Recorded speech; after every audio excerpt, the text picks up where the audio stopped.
Let's talk about the House Oversight Committee and what they're releasing about the Washington Commanders and Dan Snyder. We had reported earlier today that it was reported in the 79-page report that the House Oversight Committee did of the Commanders that on page 42, there was going to be something that stated that basically the Commanders released the emails that Bruce Allen was a part of and John Gruden was a part of that forced John Gruden's resignation. It has now come to be official that the Commanders were the ones that released that. So now John Gruden's lawsuit is probably going to end with John Gruden receiving probably no shit because he'll probably sue for future earnings and everything else like that. Hundreds of millions of dollars, let alone what he had left on his already contract that he had agreed to. So this type of information is massive for John Gruden, who obviously sent regretful emails 10, 15, 20, however long ago it was, to Bruce Allen, who was president of the Washington Commanders operation. And Dan Snyder now, it is being reported, released Bruce Allen's toxic emails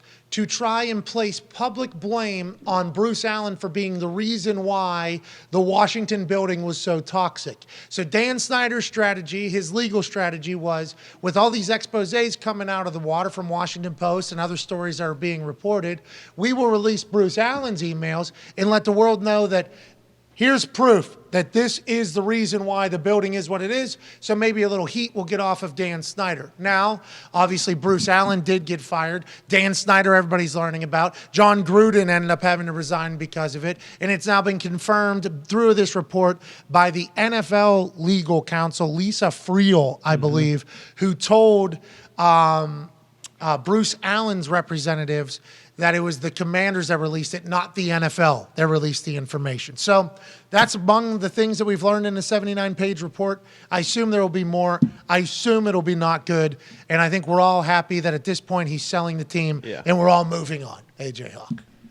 Well, is he for sure selling the team? I mean, they can use this and make it to force him to sell it, but has he said like he's getting rid of it, like he's going to sell? I think it's come to the open conclusion and assumption that he was selling it. Because remember that he hired Bank of America or whatever to peek in, see if there's any interest out there. And then we thought, well, he'll probably just sell a percentage of it. This guy's going to make $2 billion while all these people hate him and still have majority ownership of the team and just be smarter than everybody. Somehow he will survive. Then it came out like a couple weeks later that, no, this is a full sell confirmation and assumption. And then Jay-Z, Bezos, and Matthew McConaughey are going to buy it or something like that. So I don't know if that's just public assumption or if there's reason behind it, but nonetheless, he's moving on. Never good whenever the government is investigating your workplace, especially if you've run a terrible workplace, Darius Butler. I agree wholeheartedly. And sounds like the winner here is going to be John Gruden, like you said earlier, too. 100%. 100 million? I think it's going to be more than that. Probably. Absolutely. Future He'll earnings. ask for more, no question. Yeah, Well, who knows what he'll ask for? 200. Had $70 million left on his contract, right? 10 years, $100 million. Yeah. So he had 70 left on a contract when he resigned. So none of that, because he resigned, none of that money is due, right? If he was fired or something like that, the money's due. But I think because of the circumstances, it wasn't like he was going to guarantee to get that money, especially with what was happening with the IRS and Mark Davis. I might be wrong there, but I do believe that was kind of the conversation that was taking place at the time. So not only is he's going to get that, he's going to go for that. Right. Future earnings, with what Amazon's paying Al Michaels and what was alleged they were paying McVay, with Apple getting involved, like Gruden would have just gone right back to TV, I think, after football doesn't work. He would have just went back to TV.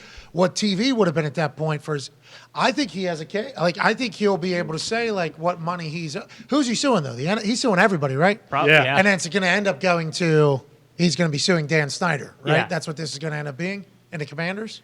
Yeah, I'm not sure about, but I mean, in terms of what he's asking for, like, you're 1,000% right. Whatever TV, whether it's Apple or whoever, like, if he would have still had like a sterling reputation or whatever, like he would have been right at the top for. We're not saying that Gruden should have sent these emails. No. But not saying that at all. We're just talking about reality. Yeah, reality of situation here. Yeah. Had that stuff never been leaked, like what Amazon or let's say, I mean, I guess he still would have been with the Raiders, but any of these networks, like.